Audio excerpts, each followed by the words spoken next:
The League of Nations, established in the aftermath of World War I, stands as one of the most significant experiments in international cooperation and collective security in modern history.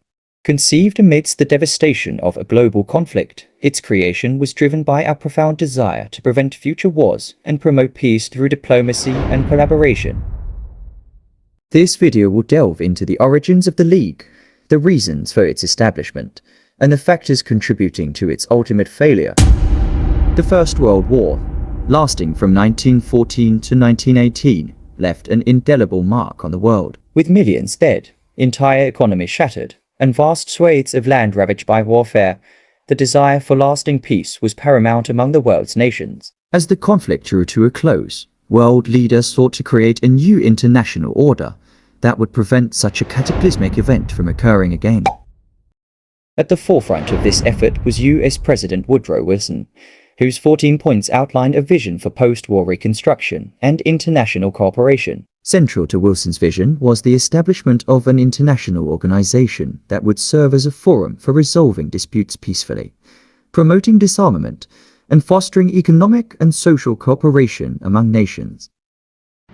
The Treaty of Versailles, signed on June 28, 1919, formally ended World War I and included provisions for the creation of the League of Nations. Article 10 of the Covenant of the League of Nations outlined the League's core principle of collective security, stating that an attack on one member would be considered an attack on all, thereby deterring aggression through the threat of collective action.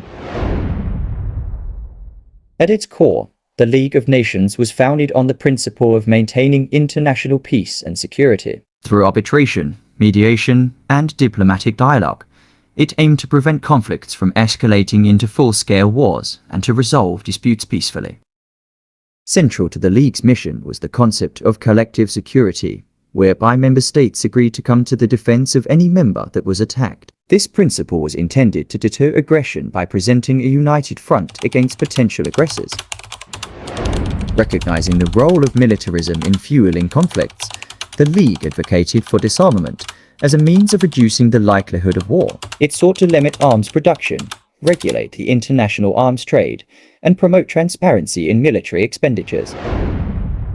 Beyond its focus on peace and security, the League aimed to foster cooperation among nations in various fields, including economics, trade, health, and cultural exchange. By facilitating collaboration on common challenges, it sought to build trust and solidarity among nations. Despite its noble aspirations, the League of Nations faced numerous structural weaknesses that hindered its effectiveness. Chief among these was the requirement for unanimous decision-making in its decision-making bodies, which often led to gridlock and inaction. The absence of major powers, most notably the United States, significantly undermined the League's ability to enforce its decisions. Without the support of key nations, particularly those with significant military and economic resources, the League lacked the credibility and capacity to deter aggression effectively.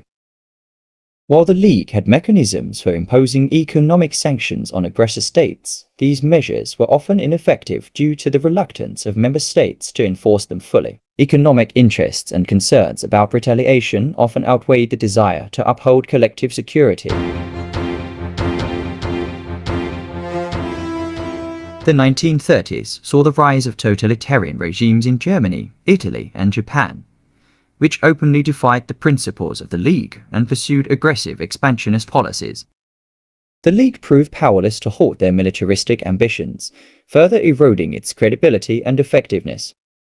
Despite its efforts to address the symptoms of conflict, such as territorial disputes and border conflicts, the League often failed to address the underlying causes of tension and instability.